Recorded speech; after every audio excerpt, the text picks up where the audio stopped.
Welcome to Sweet Tea and Lemonade, a podcast of sister friends serving the tea and slicing up life's lemons with love, laughter, and lots of lessons learned. This week's edition is navigating gratitude in the midst of a season of grief and gratitude. And so I know that you're usually used to seeing four of us when we're all together. And we just want to take a moment to send out special shout out and some hugs to our very own Nikita, who is dealing with some family issues and some grief right now herself. And so we want to send all our love and prayers to Nikita and the entire Love Lady family. And we hope that you will be back soon and joining us for the rest of our sister talks moving forward. Absolutely. All right, this week's edition, let's jump right in. We're talking about navigating gratitude in a season where many of us are grieving and we are intentional about being grateful. We've just come through Thanksgiving. We're entering Christmas season. And how are we navigating that, ladies?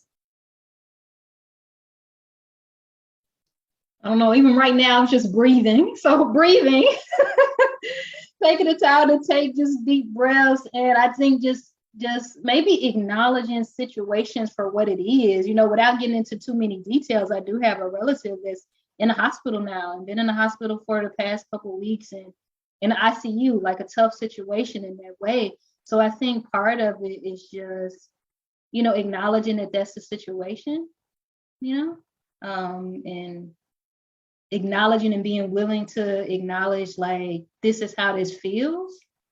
These are the feelings I have towards it, and even acknowledging my other family members that it impacts, and just being able to not, because I tend to, and I don't know if you all kind of do this, but as a provider, sometimes I could just slip into provider mode or something and slip into a different way of thinking that distances me from certain situations emotionally. But I think not doing that, being careful to not do that, and basically just trying to stuff stuff under the rug, but just really acknowledging how I feel about it. So that's my first thing. It's other stuff, but that's my first thought, is really just paying attention to how I feel.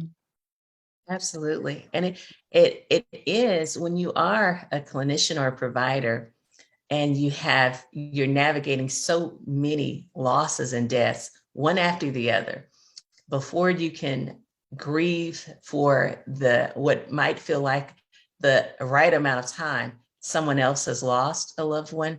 And many times in the past, I felt like I was like I was almost like a grief queen. When my loved ones lost someone, I could be there and be present. But so many people are losing loved ones, and I am in the midst of it, that all of us, the people that we could normally fall back on, who would have our back, now they're in the middle of grieving as well. I've actually had a couple of conversations with church members who felt offended because their church did not do what they thought the church should normally do, and they weren't realizing that maybe the leaders had lost their parents and had some heavy losses, and they were grieving themselves. But people get offended during and after about a number of things. I mean, I've heard about people being offended because a resolution wasn't sent.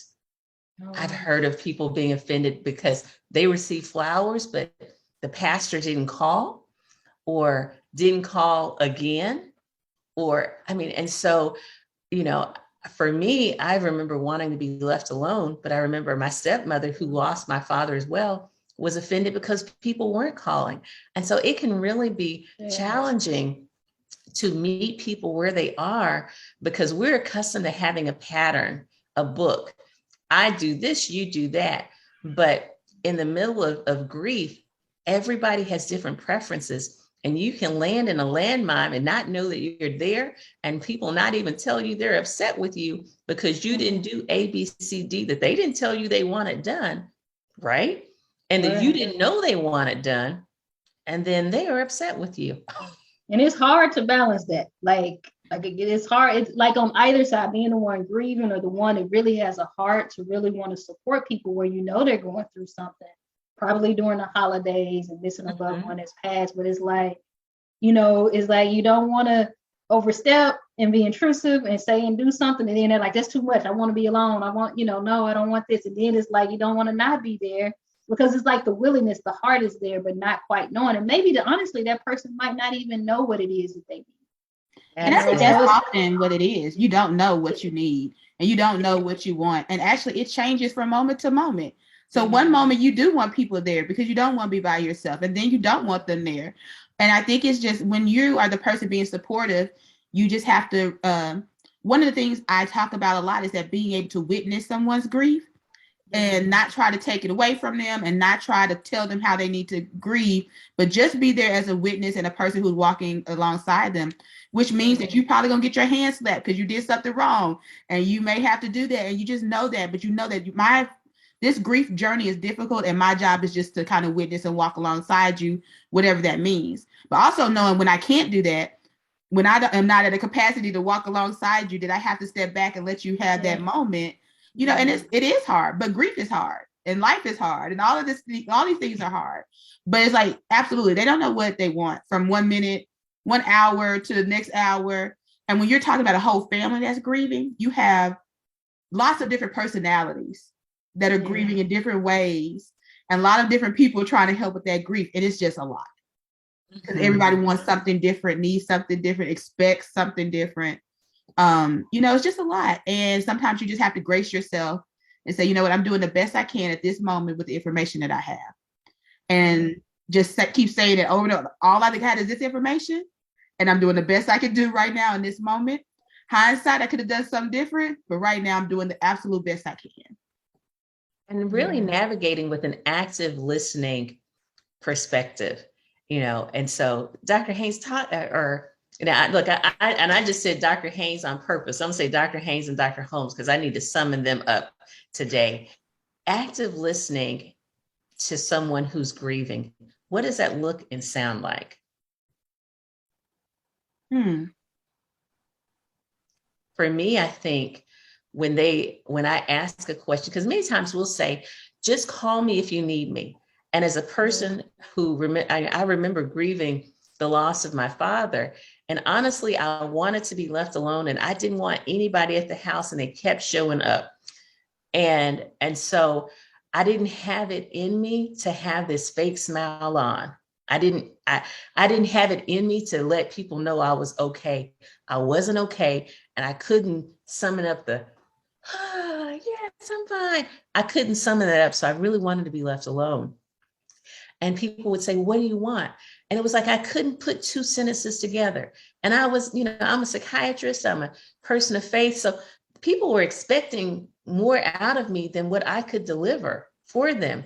And the people that I appreciated the most were the ones who didn't ask me what I needed, but who either gave me choices or just did it. I remember a cousin coming over and those dishes would have been to the heavens if she hadn't washed them. She saw the dishes need to be washed.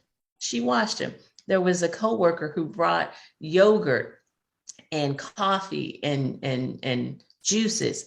I never would have thought to give anybody yogurt, but we were going out of town. And so I didn't have to cook. I wouldn't have cooked anyway, but they didn't have to be hungry. So the people who just did helped. Now, there's some people who would not have appreciated that an iota, but I did. And that's why I think the active listening is important. When you ask an open-ended question, understand they may not be able to answer that question and because they just may not be able to pull it together. But then some options. Would you like for me to bring you toilet paper and Would you like for me to pick your kids up for school? Would you? But really the active listening is looking at what they're saying and what they're not saying maybe, and then summarizing what you think you've heard and am I hearing you correctly is really what I think of with active listening. What about you all? I want to go back to something you said, though, when we're talking about supporting people with grief. And one of the reasons you said I didn't want anyone there is because I didn't want to have to pretend to be okay. And I think that when we talk about people who are able to witness your grief and not try to take your grief away, those are the people who give you permission to not be okay. I just want to come sit with you. You don't have to tell me that you're doing okay. You don't have to smile. You can cry. You don't actually have to talk if that's what you don't want to do. I'm there to be supportive to you. And I think that sometimes it's because we love people so much. And I had to remember so many people love us so much that they can't stand to see us in pain. And when they see us cry, they want to do something. They want to help us not cry. They want to, what can I do so that you feel better? And knowing that when you lose someone close to you, it's completely normal, okay, and necessary to feel every single emotion that goes along with that, including the pain, including the sadness. And so sometimes we have gotten into this place where we come over and not to be supportive. I mean, when we want to be supportive, we have good intention, but we come over there to take away the grief, to make them laugh. I don't know how many people came over to tell us jokes and to tell us, stories and stuff. And I was like, I don't want to joke right now. But the polite thing to do is to sit and smile and say, thank you so much for coming. But the people who were the most helpful were the folks who just came and sat and said, I'm here. And the people who came after the funeral and just sat and said, I'm here. The ones who just said, what do you need? And when you didn't say nothing, you just had a gift card sitting in your inbox, or, somebody who just said, we're going to eat. Be there. Yeah. Do I need to pick you up, or are you going to be there on your own? Those are the people who just knew, I know you need to get out the house. I know you need some interaction, but you may not be able to say it. And I'm not going to make you pretend that you're okay. I'm just going to pull you with me, and I'm going to hold you, and I'm going to support you, and I'm going to do those things until you can walk on your own. And I think that's so huge, because as soon as you said that, I said, oh, I remember those days, those people where I felt like I had to pretend, I had to be okay. Because we're people of faith, I had to smile when they gave me the scriptures, when they said that God wanted her more than I was like, I don't want to hear this right now. You want to kick him in the throat when they say that. You want to kick him in the throat. You love the God will come most. I don't want to hear. But you have to smile because it's a deacon, and it's you have to smile. And you don't, and sometimes you don't have to smile. And that's the thing, though, because sometimes I didn't smile, sometimes I didn't. And I didn't know you couldn't until one of my favorite pastors, he said that he lost his mom, and he told his members, I don't want to hear no scriptures today. I don't want to hear nothing about that. I'm going to roll in the ground. I'm going to cry. I'm going to holler. That was my mama. And I don't want no scriptures. I know all the scriptures. I don't want them right now. And I was like, you can do that? You can I wish I had known that. So I could be like, I don't want no Bible study right now. I just want to cry. Yeah. And death sucks. And the thing about it is, we're not good at death. I never want to be good at death. I'm better at death than I wanted to be. Let me be clear. Now I give myself permission to cry. There was a time when if the tears rolled, I was dabbing at them and everything. But, if the Lord bottles our tears, they're precious in his sight. And he's not like our parents. When I was young, if I cried, my mom said, let me give you something to cry about if you're going to shed those tears. Let's not waste them. But God bottles our tears, and it's okay to not be okay. That's one of Dr. Haynes's favorite sayings. It's okay to not be okay. And we don't always realize that. And so when we put this toxic happiness on, this toxic I'm okay on, and we're not, that's when you're likely to just burst or blow a fuse. And so I remember my mom died June 25th. I was being interviewed about what to say to someone going to a funeral. So as I'm giving this interview, it was as an expert. And I remember they sent the interview to, so I shared my responses as an expert. But the following day, my mom died.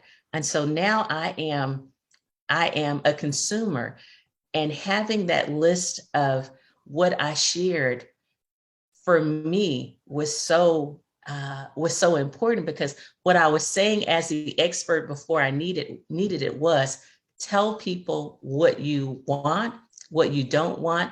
don't answer the phone if you don't, and I was really talking about setting boundaries.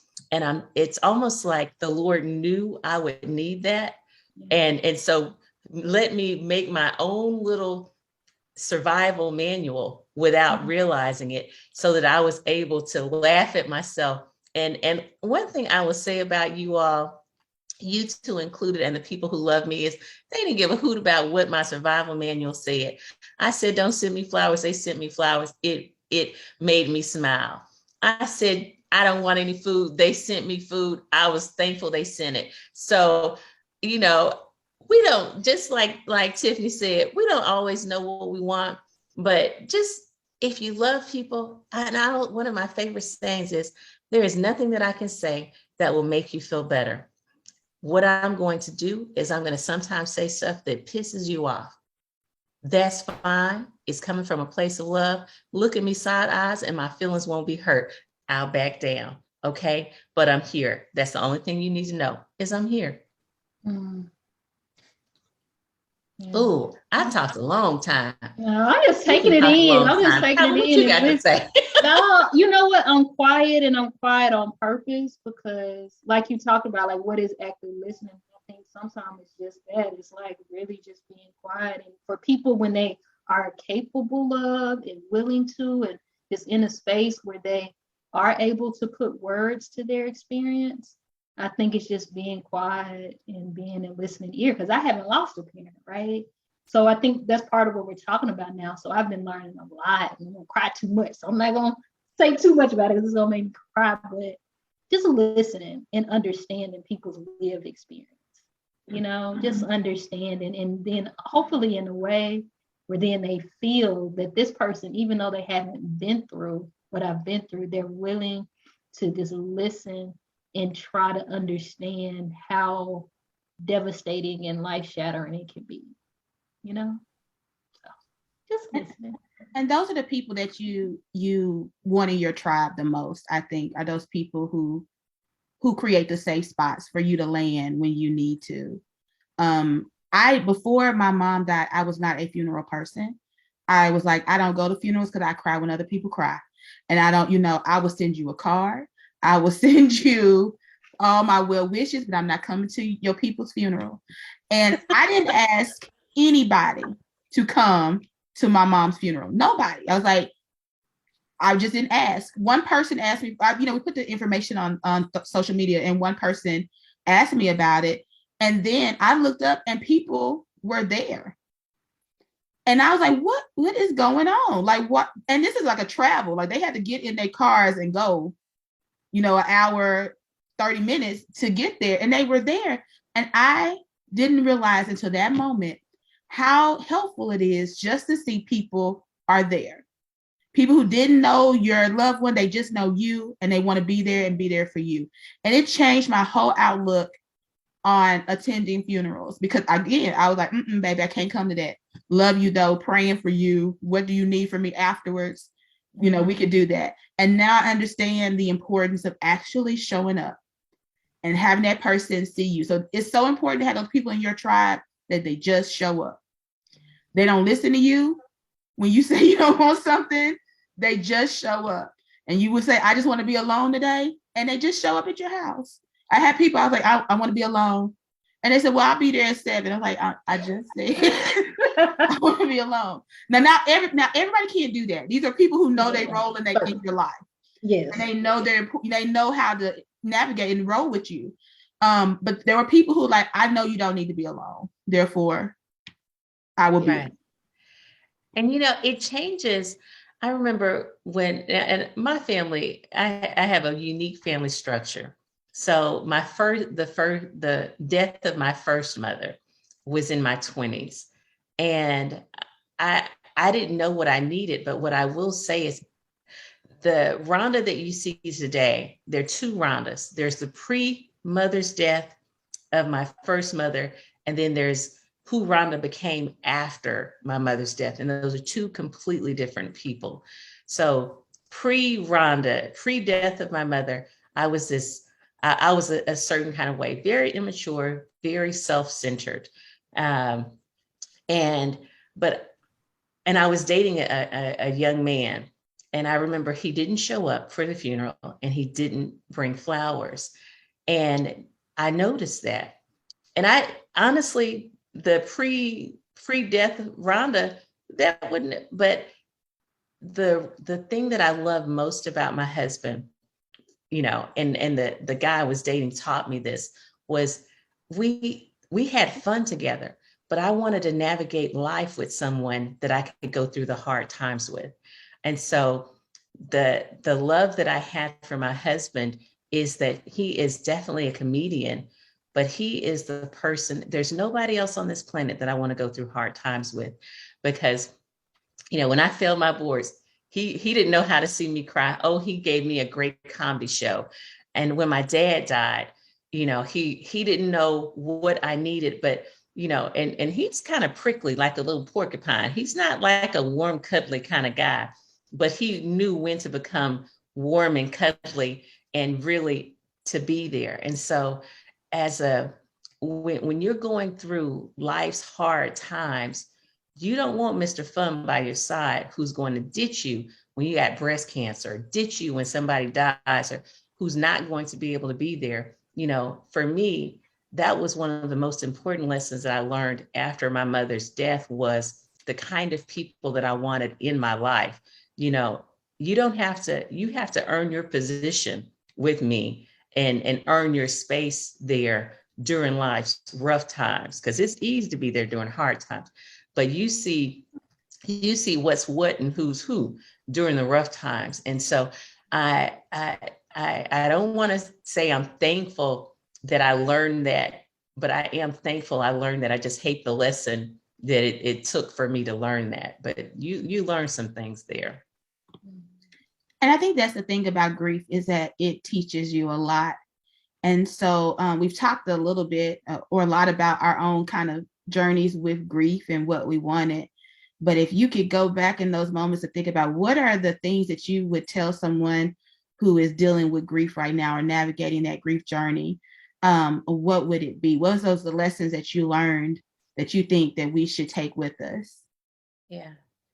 For me, whenever I'd done something really dumb, that was, and said something that was immature and lacked substance, my mother would say, just keep on living. And that was her way of telling me, you don't know nothing, gal, but life's going to teach you some things.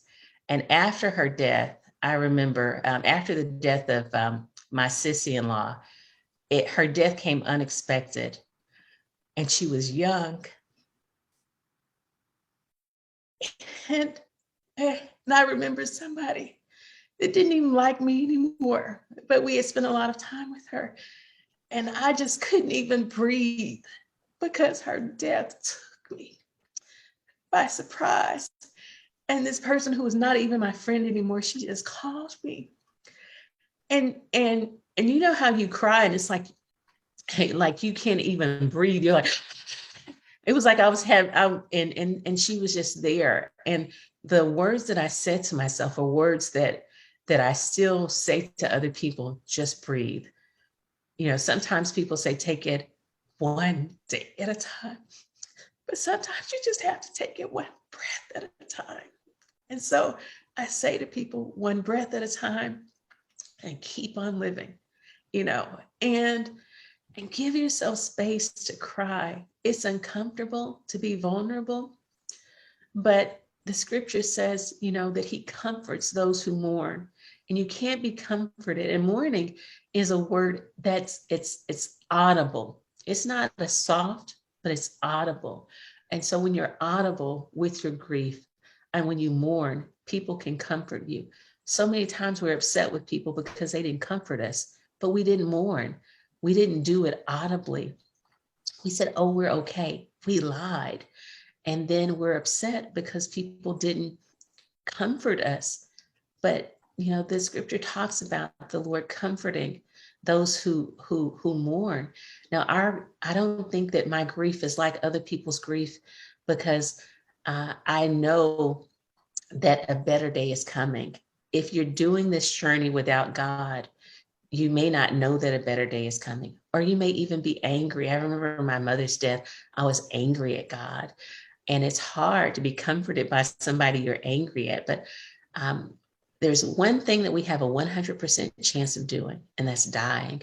And yet when death comes, we are so flabbergasted by it. But if you can learn the lessons that that death teaches us, you're going to be better. And you may not be the same person that you were when they left, but if you keep on living, if you take it one breath at a time, you're going to get through this. And this is going to pass. And it may feel like kidney stones, but I promise it's going to pass. And a better day is coming.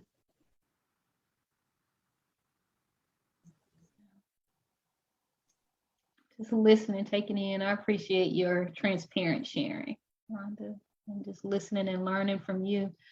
I think the one thing that kind of comes to me, and I'm even hesitant to say it because I don't know, but if it could be helpful for some people, I know one of the things that I think about and I've heard is helpful for some people is to, if it's a way to celebrate or honor the memory of their loved one. And it may be different, depending on how recent their passing has been and kind of where they are in their process of grief. And sometimes I think that can be helpful even around the holiday times. Like I had somebody tell me that she saw something in a store, some kind of I think it's her grandmother, but sometimes, at least my grandparents did. They always had peppermint and candy, like certain things they just had. I'm like, what is that about? I always had some peppermint. But anyway, she saw something in the store that was like this kind of old time, old fashioned, old school. And then she suddenly reminded her of her grandmother, So I think even having that on the Christmas table, as they're eating, will be her way of like honoring, because our, grandparents loved family, coming together as family and having certain dishes and meals. And I think it was something about just honoring what was important, the values, the everything that grandmother, that mom, that whoever the loved one was instilled into them and was so important to them, and celebrating and honoring that, particularly during the holiday season. Again, not dismissing the sadness or the grief, and also like deciding to focus on, this is the thing I'm grateful for that I learned and gained from having this person in my life, and I'm going to honor that and then pass it along. Make sure kids and grandkids are aware that grandmama and great grandmama, big mama, that these were the things that was important to her. So honoring her legacy and life in that way. And so, I think if I talked about the things I've learned, we would be here a whole nother hour, because I feel like I learned something every year that I may stay on this grief journey. I learned something new. And one of the things that I learned this year was that, grief doesn't really have an end point. When that person was so important in your life. So you don't have someone in your life, in my case, for 32 years, and then think that you're going to have 1 year of grieving and then it's going to be over and you're going to just kind of neatly box that away and move on with your life. But the grief starts to look different as you go through. And right now, one of the things that I'm learning to do is to recognize when I'm triggered by something and give myself grace to understand that that's okay, and to actually communicate why I'm triggered. Which I'm able to do a little bit better now. So I remember our first Christmas. My mom was big on Christmas, y'all. And I love Christmas because of that. But the second Christmas after she died, a family member brought up, well, maybe this year, instead of giving gifts, we'll just pull names. Now, my mom's love language is gifts. We always did gifts and did it big. And I was triggered by that. At that moment, I didn't know exactly why I was triggered. But I was like, oh, no, we are doing gifts. It is going to be gifts. Everybody going to get a gift. Everybody going to give a gift. That's what we do. And everybody who heard me thought like, oh, she's, you're being spoiled and you just want gifts. Christmas is not about gifts. And I wasn't able to communicate in that moment that as we move away from the things that my mom would make sure were at Christmas, I thought I was losing pieces of her. Like I'd already lost so much that I was trying to hold on so tight to whatever I had left. And so when you start changing traditions, it was triggering me. It triggers me to this day when traditions change. I'm like, that's not what we used to do. And I have to just tell myself, okay, you're being triggered right now, and that's okay. And you have to take a moment and a deep breath and breathe and work yourself through it and come back. But you have to always give yourself that grace to know, you know what, I am triggered. And that's what happens when you lose someone. That's what happens with grief. You know, when you have an old scar and you knock up against the wall, it sometimes hurts. And that's what happens sometimes during the holiday. And so I have learned that I thought I was going to be over all this in a year or two, and I would be to the point where this didn't bother me as much. That's a whole lie. It's a whole lie. I still get triggered. I still want that. But now I'm able to say, you know what, this is why. It's because this makes me feel like we're not honoring mama the way that I think we should. And that's been so freeing and powerful, because I've also opened up communication to where my other family members who were quiet now say, you know what, that's true too. I feel that same way. I didn't know how to say it. So now we're having different conversations because I'm able to communicate. So if there's other things that I can talk about, but that's a big thing, is that recognizing grief doesn't end when we want it to. It has, there's not appropriate grieving period. It will change, but it does get better. Rhonda said it's going to be a better day, and better days do come. But the sad days. Please stop telling people you should be over it by now. If you don't want to get kicked in the throat, oh my gosh, stop telling that. Stop it, stop it, stop it, stop it. I remember someone saying, like, okay, you should be through this. And I was telling myself, I went to grief counseling. I was like, 1 year, I'm going to be in grief counseling for a year, because we're going to hit all the first. The first this without her, the first that, I'm going to work through all that. That second year, I'm going to be good. And my grief counselor, when I was like ready to discharge, she just smiled and said, here's my card. You call back when you need me. And I was like, girl, we good? And then when the second anniversary of something hit, I was like, wait, why am I still feeling some kind of way? Because grief doesn't just end. And that's important, though, what you said. There are anniversaries that will happen, their birthdays that will happen, the anniversary of their death, the anniversary of their funeral. After my mother's death, there would be days when I wouldn't be able to understand what was happening, but it was like my body remembered, even if my mind didn't. And so I would go through a 2 or 3 day period where I had no reason that I could explain why I took a dip.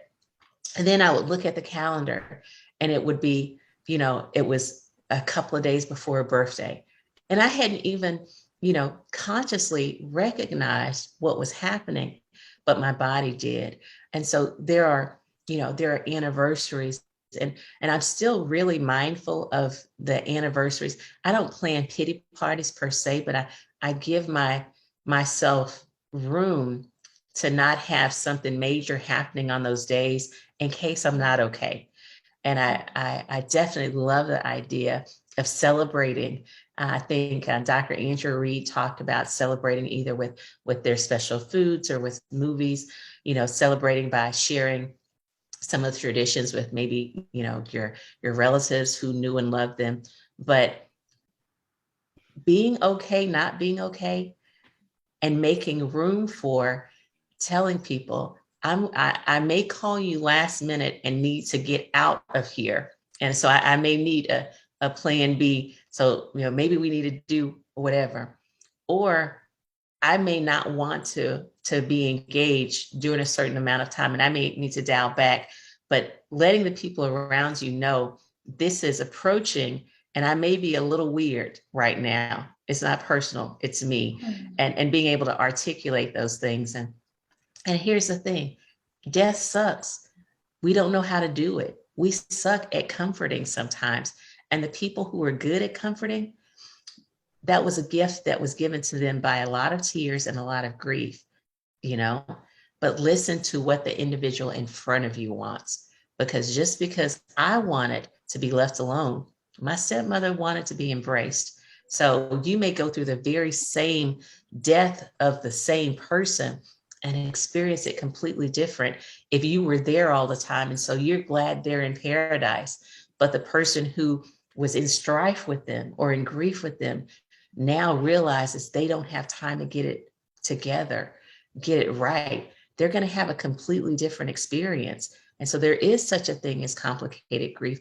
And when you see people struggling and having suicidal ideations, or they just stop living, or they just stop taking care of their children and cooking and that kind of stuff, you know, that, you can introduce the topic. I honestly don't know if I would be here today if Bill Bachnight, who was, I think, maybe an associate dean at my school, hadn't seen me and said to me, I think you're depressed.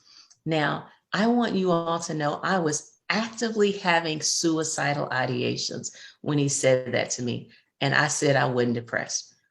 I wasn't lying to him because I didn't think I was depressed. I didn't know what depression felt like, but I was a spirit-filled believer who thought that depression was for another group of people and it wasn't for me. And so when he said, I think you're depressed, what I heard was something awful that I did not associate myself with. He picked up the phone. He said, I think you need to see someone. And I was nodding my head. I wasn't going to see nobody. And I mean, I don't mean I wasn't going to see anybody. I mean, I wasn't going to see nobody. But I nodded, okay. And he picked up the phone. He got on the phone with the psychiatrist over at Student Mental Health. Now, the fact that he was able to get on the phone with a psychiatrist was a miracle. You know, you can't get on the phone with no psychiatrist the day you call him, and scheduled an appointment, and then picked up his keys and drove me there. Had he not driven me there, I can't tell you I wouldn't have died by suicide. After the loss of someone important in your life, that is a critical time when people may think about ending their lives. If you'd ever told me, a spirit-filled believer, that I would have thought about ending my life after my mother's death, I would have thought you was smoking crack. And it happened. And so I'm so thankful that he ignored every sign. And I wasn't even giving him any signs. I wasn't telling him, I wasn't paying him no attention. But I wasn't. He ignored all of that. And he put my hand in this lovely doctor's hand. And I was mad. And I remember her saying to me, if what is working for you, if what you're doing now is working for you, then keep doing it. Now that heifer knew it wasn't working for me when she said it. But I had a lot on the line.